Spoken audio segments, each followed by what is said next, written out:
누가 묻기를 죽은 자들이 어떻게 다시 살아나며 어떠한 몸으로 오느냐 하리니, 어리석은 자여, 내가 뿌리는 씨가 죽지 않으면 살아나지 못하겠고, 또 내가 뿌리는 것은 장래 형체를 뿌리는 것이 아니요 다만 밀이나 다른 것의 알맹이 뿐이로되, 하나님이 그 뜻대로 그에게 형체를 주시되 각 종자에게 그 형체를 주시느니라. 육체는 다 같은 육체가 아니니, 하나는 사람의 육체요, 하나는 짐승의 육체요, 하나는 새의 육체요, 하나는 물고기의 육체라. 하늘에 속한 형체도 있고 땅에 속한 형체도 있으나, 하늘에 속한 것의 영광이 따로 있고 땅에 속한 것의 영광이 따로 있으니, 해의 영광이 다르고 달의 영광이 다르며 별의 영광도 다른데 별과 별의 영광이 다르도다. 죽은 자의 부활도 그와 같으니, 썩을 것으로 심고 썩지 아니할 것으로 다시 살아나며, 욕된 것으로 심고 영광스러운 것으로 다시 살아나며, 약한 것으로 심고 강한 것으로 다시 살아나며, 육의 몸으로 심고 신령한 몸으로 다시 살아나나니, 육의 몸이 있은즉 또 영의 몸도 있느니라. 기록된 바 첫사람 아담은 생명이 되었다 함과 같이 마지막 아담은 살려주는 영이 되었나니, 그러나 먼저는 신령한 사람이 아니요 육의 사람이요 그 다음에 신령한 사람이니라. 첫사람은 땅에서 났으니 흙에 속한 자이거니와 둘째 사람은 하늘에서 나셨느니라. 무릇 흙에 속한 자들은 저 흙에 속한 자와 같고, 무릇 하늘에 속한 자들은 저 하늘에 속한 이와 같으니, 우리가 흙에 속한 자의 형상을 입은 것 같이 또한 하늘에 속한 이의 형상을 입으리라. 형제들아, 내가 이것을 말하노니, 혈과 육은 하나님 나라를 이어받을 수 없고, 또한 썩는 것은 썩지 아니하는 것을 유업으로 받지 못하느니라. 보라, 내가 너희에게 비밀을 말하노니, 우리가 다 잠잘 것이 아니요 마지막 나팔에 순식간에 호련히 다 변화되니, 나팔 소리가 나매 죽은 자들이 썩지 아니할 것으로 다시 살아나고 우리도 변화되리라. 이 썩을 것이 반드시 썩지 아니할 것을 입겠고, 이 죽을 것이 죽지 아니함을 입으리로다. 이 썩을 것이 썩지 아니함을 입고 이 죽을 것이 죽지 아니함을 입을 때에는 사망을 삼키고 이기리라고 기록된 말씀이 이루어지리라. 사망아, 너의 승리가 어디 있느냐? 사망아, 내가 쏘는 것이 어디 있느냐? 사망이 쏘는 것은 죄요, 죄의 권능은 율법이라. 우리 주 예수 그리스도로 말미암아 우리에게 승리를 주시는 하나님께 감사하노니, 그러므로 내 사랑하는 형제들아, 견실하며 흔들리지 말고 항상 주의 일에 더욱 힘쓰는 자들이 되라. 이는 너희 수고가 주 안에서 헛되지 않은 줄 알미라. 할렐루야. 거룩한 우리 주님의 성일, 이른 새벽 우리 주님의 성전에 오신 우리 믿음의 성도님들 환영하고 축복합니다. 네, 오늘 고린도전서 15장 말씀입니다.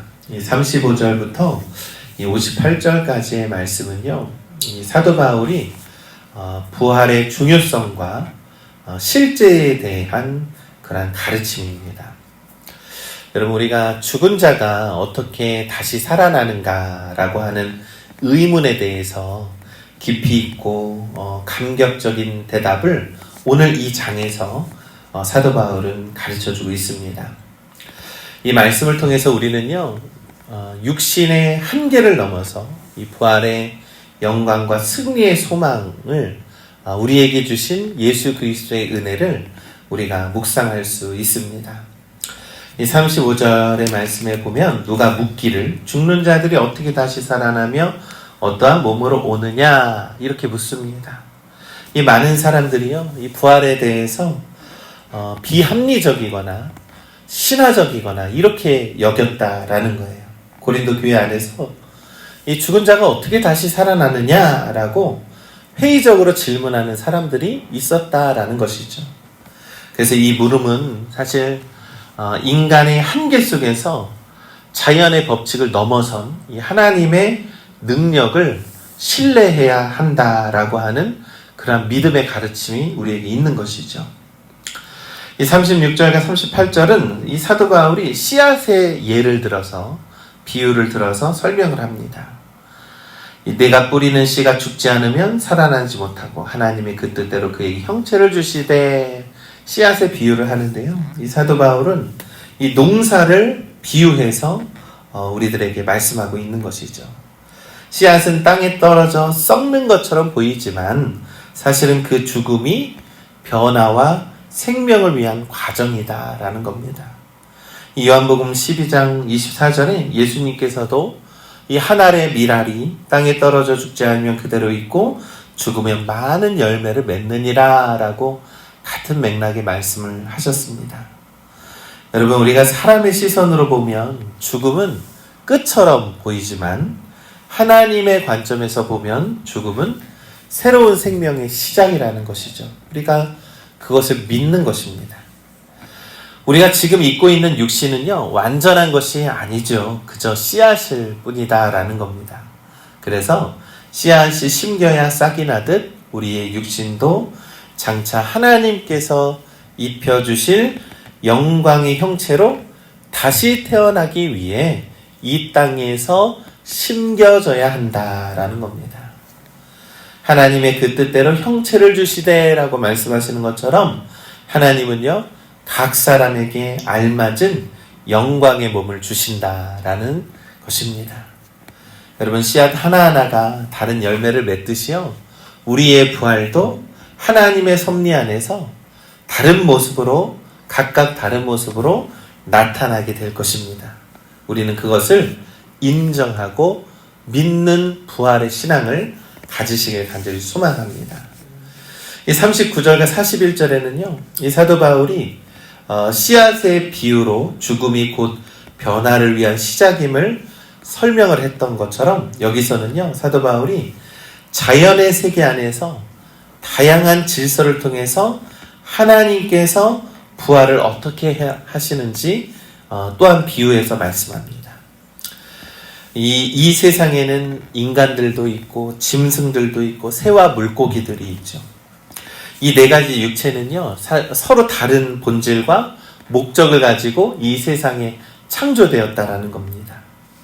또한 하늘과 땅과 해와 달과 별과 별의 그러한 쓰임새도 영광도 하나님께서 다 다르게 창조하셨다는 겁니다.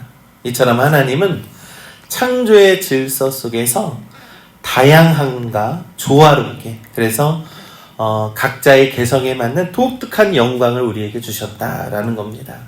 그러므로 몸의 부활도 지금처럼 전혀 다른 하나님이 정하시고 하나님께서 창조하시는 것처럼 영광스러운 형체로 우리에게 새롭게 입혀지게 될 것이다 라고 사도 바울이 가르쳐주고 있는 것이죠.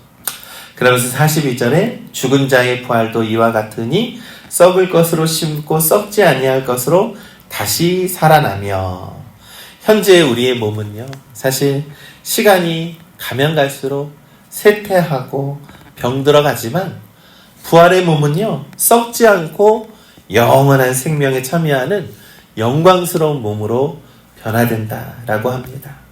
그러면서 43절에 욕된 것으로 심고 영광스러운 것으로 다시 살아나며 약한 것으로 심고 강한 것으로 다시 살아난다라고 하죠. 여러분, 우리가 이 땅에서 겪는, 우리의 육체로 겪는 것은요, 질병이나 고통이나 어려움은요, 일시적이라는 겁니다.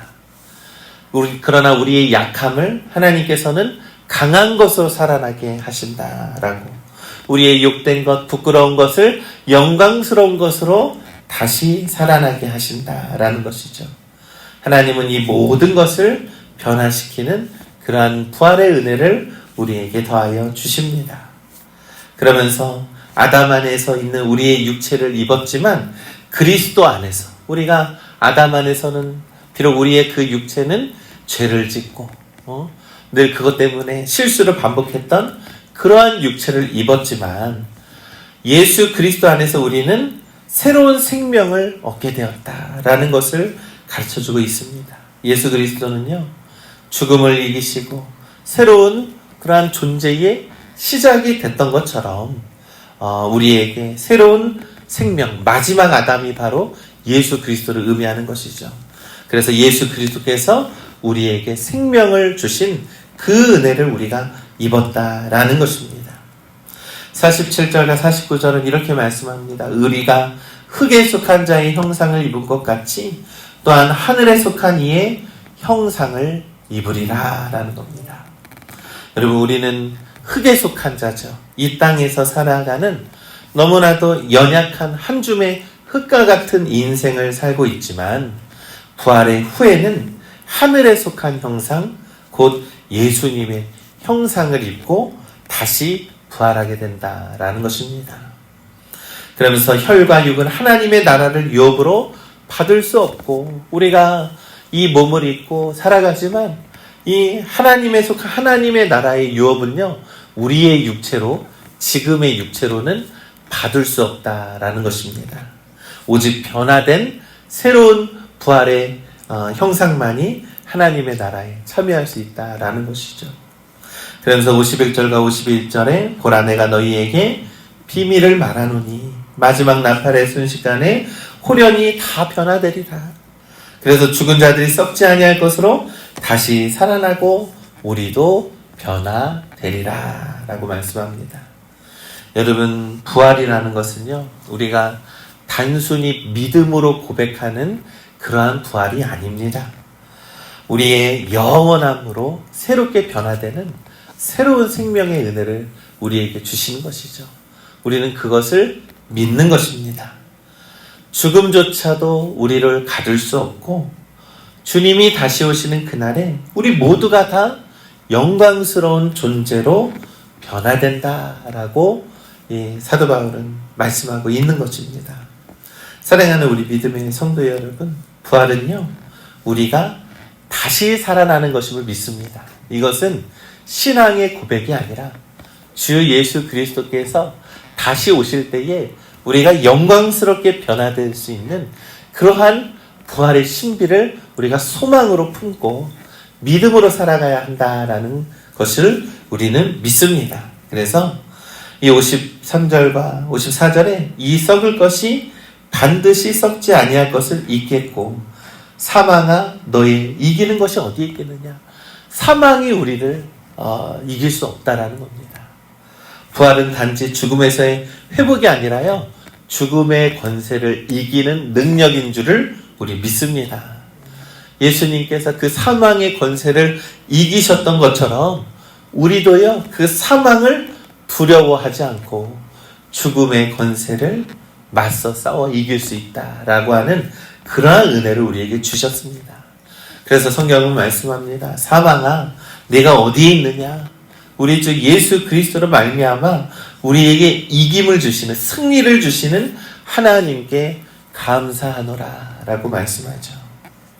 사랑하는 우리 믿음의 성도 여러분, 이 승리는요, 이 죽음을 이기는 승리는요, 우리의 노력이나 우리의 이 공로로 받은 것이 아닙니다. 전적으로 예수 그리스도의 그 보혈의 은혜로 받은 것이죠. 그 은혜의 결과입니다. 그래서 우리의 반응은요, 자랑이나 우월이 아니라요, 감사여야 한다라고 말씀하고 있는 것입니다.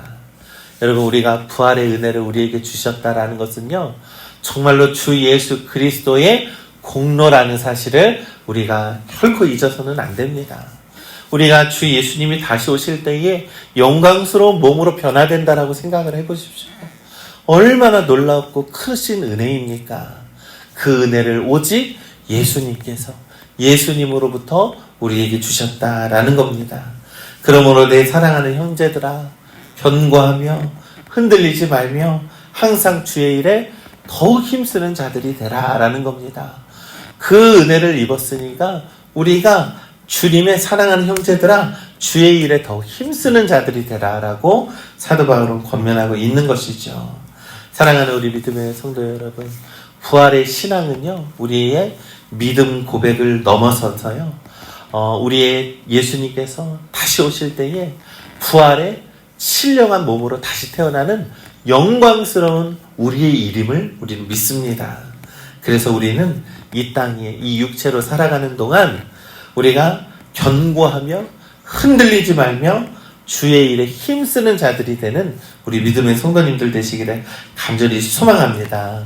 여러분, 우리의 몸은요, 흙과 같아서요, 시간이 가면 갈수록 우리의 몸은 연약해지잖아요. 그러나 주 예수 그리스도 안에서 부활의 소망을 가진 우리의 믿음의 자들임을 믿습니다. 그래서 우리도 다시 부활하신 주 예수 그리스도를 믿음으로써 우리도 영광스럽게 변화되는 그런 소망을 품고 우리가 더욱더 주의 일에 힘쓰며 살아가는 우리 믿음의 성도님들 되시기를 간절히 소망합니다.